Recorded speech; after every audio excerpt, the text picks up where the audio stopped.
Du haut du Mont-Royal, l'un des plus beaux points de vue de la ville. Ici, dans le Vieux-Port, Montréal, carte postale.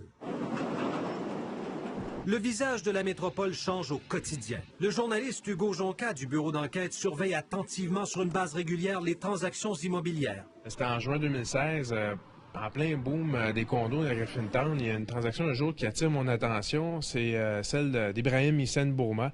C'est le beau-frère du dictateur tchadien Idriss Déby.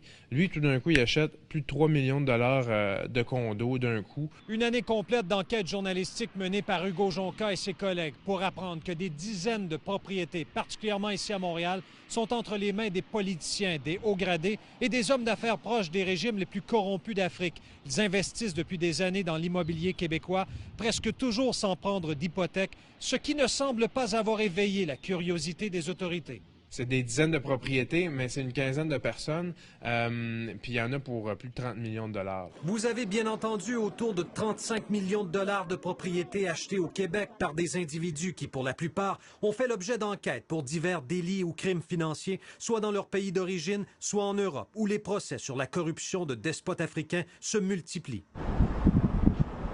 On vous amène à l'île des Sœurs, rue O'Reilly, un condominium d'1,6 million de dollars détenu par Rachida Kaba. Son mari, Tite Kaba, est soupçonné d'avoir produit un faux titre foncier au Congo-Brazzaville au bénéfice d'un proche du dictateur Denis Sassou Nguesso. Le couple Kaba a transigé pour près de 4,5 millions de dollars en propriété depuis 2008 à Montréal et dans les Laurentides, mettant la main notamment sur cette somptueuse demeure de plus d'1 million de dollars à Piémont.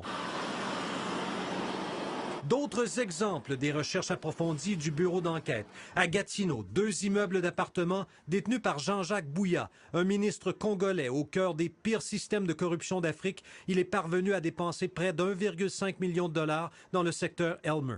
Que l'amour de Dieu. Wilfrid Nguesso, fils de dictateur. Il est propriétaire de cette maison d'1,4 million dans Ville-Mont-Royal. La France vient de l'arrêter pour blanchiment de détournement de fonds publics.